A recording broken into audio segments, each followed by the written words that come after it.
Iwe risasi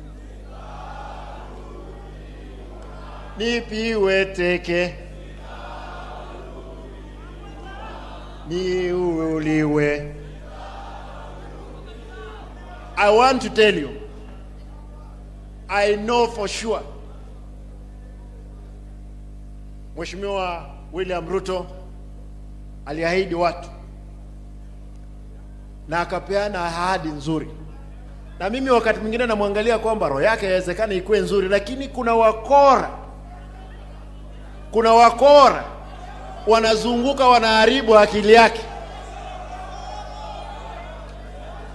Nataka nimuulize Mheshimiwa William Ruto, tafadhali shuka ukuje usikize wananchi. Maisha ni ngumu. Wacha maisha ya wananchi. Hao askari unatumia kutoka kama hii mkutano ya South Mugrango.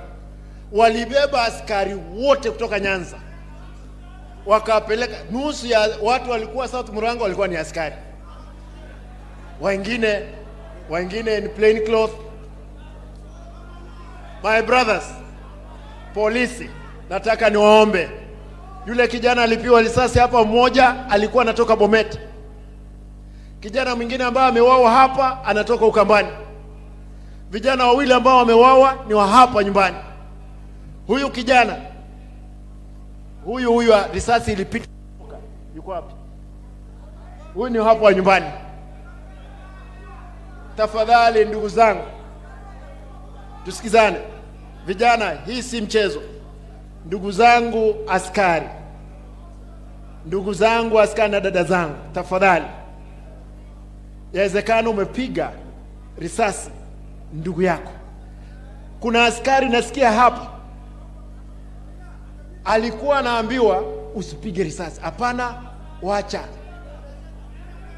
Ngoja.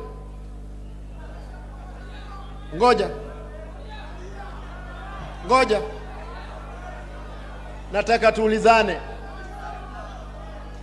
Vijana hoye. Vijana hoye. Na nyinyi nataka niwaulize ndugu zangu. Tukifanya maandamano, tufanye maandamano ya amani.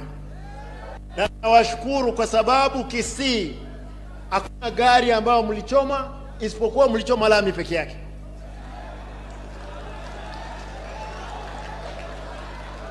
Nataka niombe, nitauliza askari wakati tutakuwa na maandamano, na mimi nitakuwa mbele. Nataka kwamba